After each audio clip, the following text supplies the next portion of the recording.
Yes, welcome back, ladies and gentlemen, tankers of JgPz to the channel. I know, that little intro, that was not about big gun. That was about the rapid rate of fire of the bandit, of that sneaky little cockroach that is the E25. I just couldn't stop laughing when I called the poor P43 unaware of my rate of fire and then popping adrenaline, and apparently he did not have a repair kit or didn't know how to press it, and I whacked him. Was fun, was fun. But we're gonna look at the big guns today, and got 3 games for you to show. I've been piling up a lot of footage. I think some of that stuff is still from update 6.3, some Resenia games. I have recorded as much as I could from update 6.4. 6.5 has hit, obviously. And we'll be taking a look later on that. I might do a little bit of a stream tomorrow, because yeah, there's a lot to talk about. We have a new interface which people do not seem to like. We have got some new camouflages, which is, well, yeah, news. It's new. But some buffed premium tanks as well. Not a lot to cover in terms of new game modes or mechanics or whatever. But that interface, that was long overdue. I bet it took them quite some time to figure that out, while this T-43 is trying to shoot heat into the tracks of Brazil and then pays for that by 737 damage, and he has a freaking long reload now, and he's looking at a big gun who's going to shoot AP, and then just some ramming into him, and then this 57 He's regretting his life choices. Player underscore number thing is down because he decided to push beyond the middle line of the map. It's just, if you look at what's happening in games like this, tanks that push beyond the middle line are nearly always punished. And this Waffle, yes, you got a good gun. You got a good gun. You are, might be just a little bit more mobile than a JgPz E100. But he's got a big gun and he's going to do a lot of damage. And I have no clue why this Waffle is not getting hammered here and not losing health because of the JgPz bombing into him. I honestly have no clue why that's happening. But Brazil 14N is moving forward ever so slowly here on Yamato Harbor. He's got some support from the Foch 155. He's got a few tanks on the flank. And this JgPz E100 is going to regret his life choices. Brazil is nicely held down. And, well, he could have known he was here. But he still decided to go forward, and then this Foch is gonna sit in front of him, and he's thinking, oh, I should load HE because that does big damage. Yeah, but then you have to penetrate, and yeah, that's better, mate. That is better. Well done, Foch 155. You could have killed the JgPz E100. Hello, Badchat. That's a big gun. That's a big gun. Good choice, Badchat. Run away. It's best to do that. You're obviously a mobile tank. In a supremacy match. 872 and he missed. Well, Brazil's just gonna chill here, and remember that Badchat is a mobile tank in a supremacy matchup, and he could go towards A cap. He could have gone towards basically any position on the map, and then the Death Star finishes off, and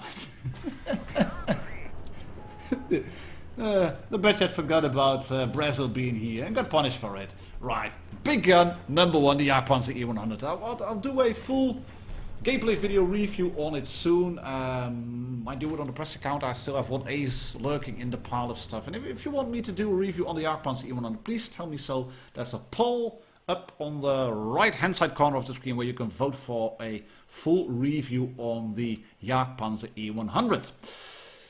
But if you want to have a full review on one of the other tanks in this video, click one of those options, and the next one will be this, the Foch 155, with the very balanced autoload.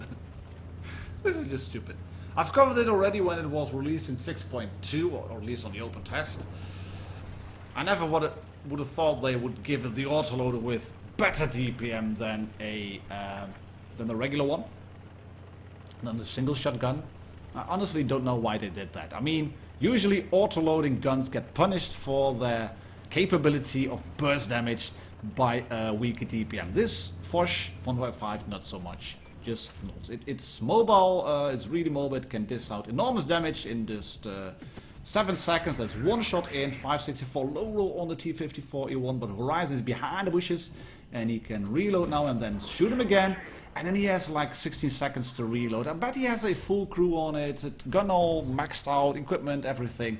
But look at that, he's just holding the line here while the STB-1 dies. But he's simply holding the line and he's reloaded now. Can put a big shot because he's got a big gun into the T-125. Is spotted now, yes!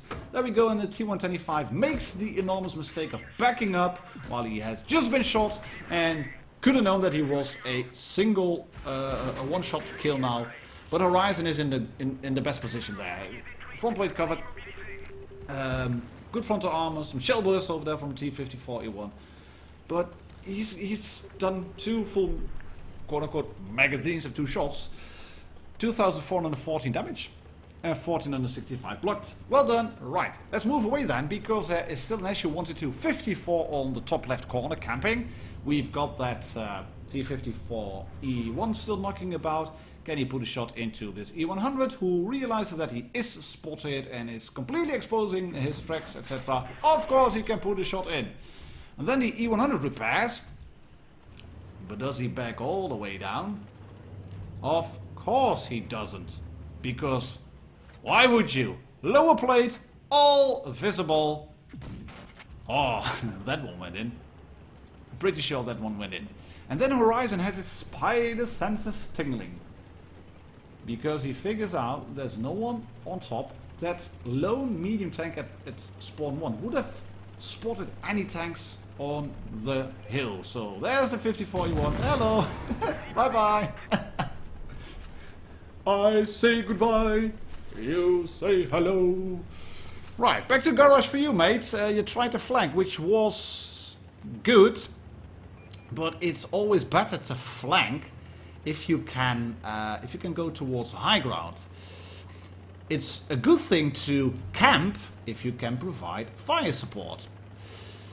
The Su-122-54 that we've left just a few minutes ago, and Horizon realizes that he is spotted and that there's a tank over there, or either on the ridge or on the left in the bushes, and there it is. Hello, behind the rock. Su-122-54. Like I said, it's not a crime to camp a little bit. It's not a crime to stay in a spot like the Su-122-54 is doing now. As long as you got shots available.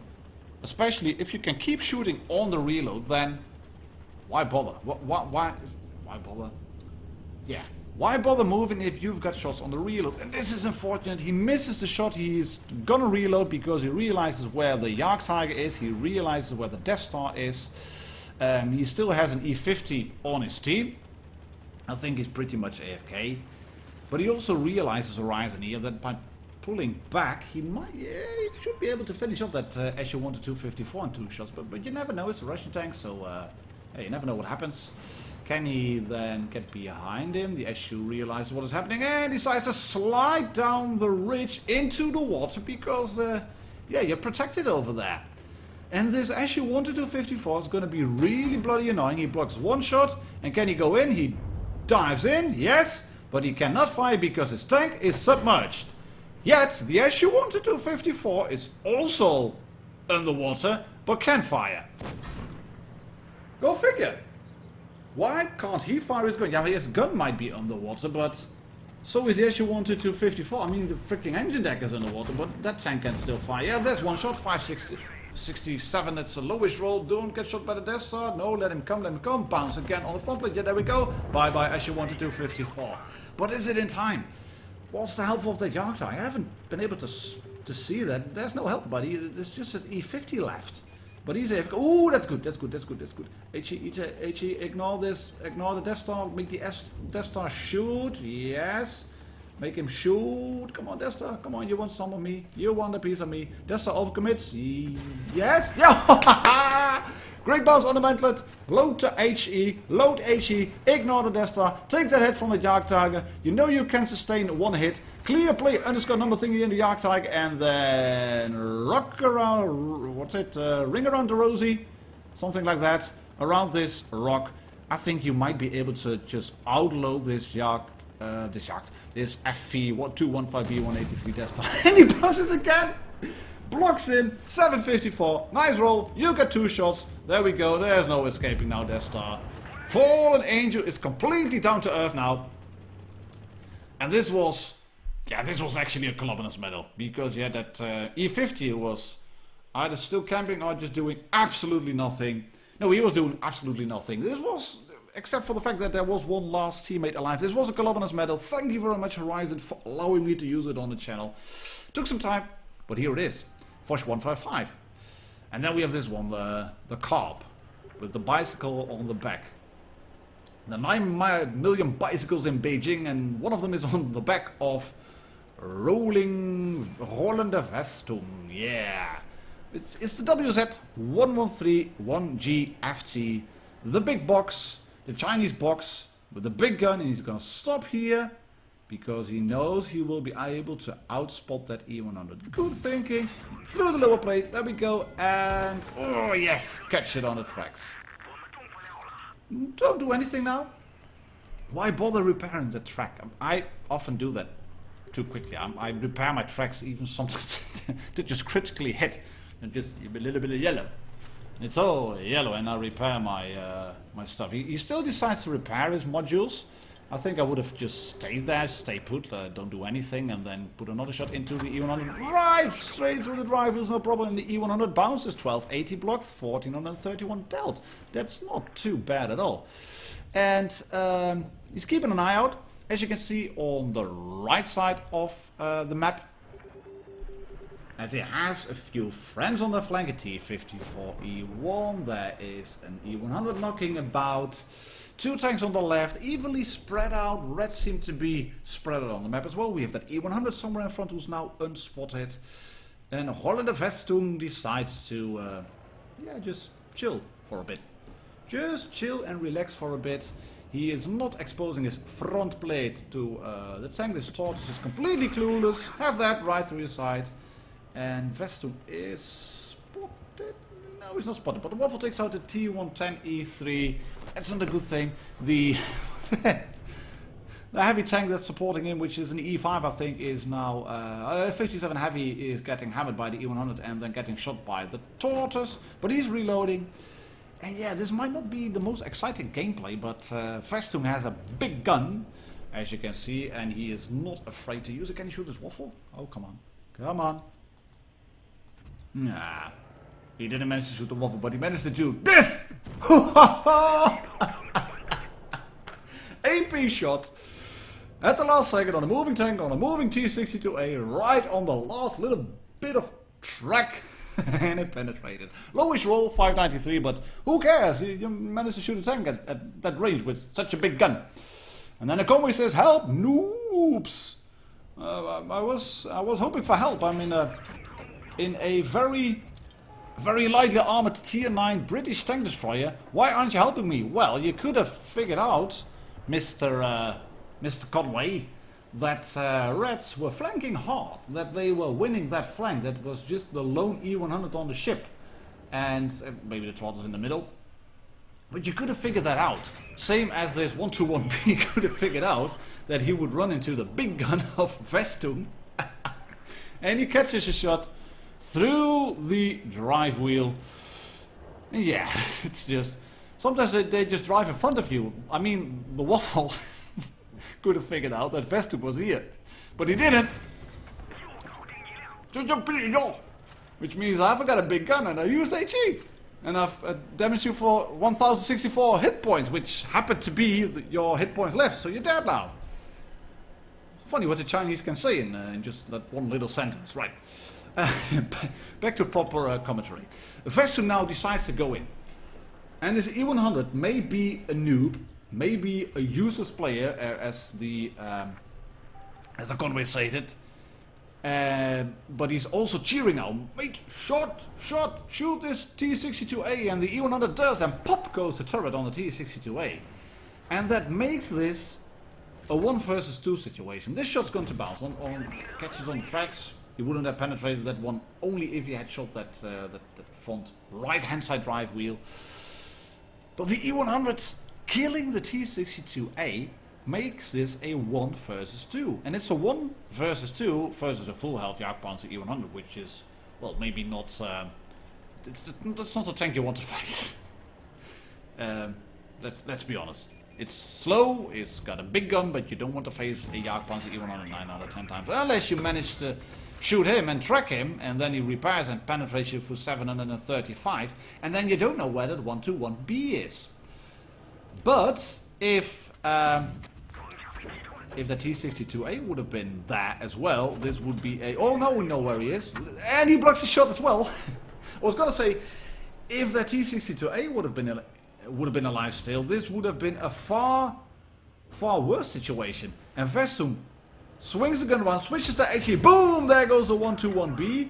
And now it's, well, it's going to be a tight one, this. This is going to be a tight one. This is going to be really tight through the lower plate. No, yeah, woo! The E100 decides to use HE, not the best in terms of ideas. Yes, great roll through the lower plate.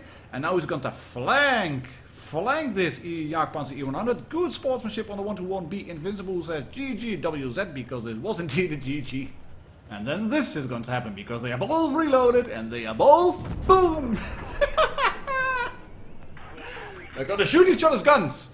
And they're both still alive.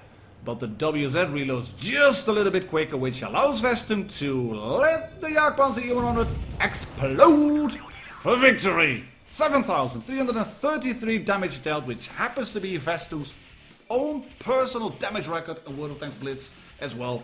I managed to record this one just before I went to sleep yesterday, and now the update have erased all the replays you guys sent me. Sorry if I haven't been able to record yours, but please keep sending them in. My name is Martin Dogger. I'll catch you all on the next video. Cheers and happy tanking.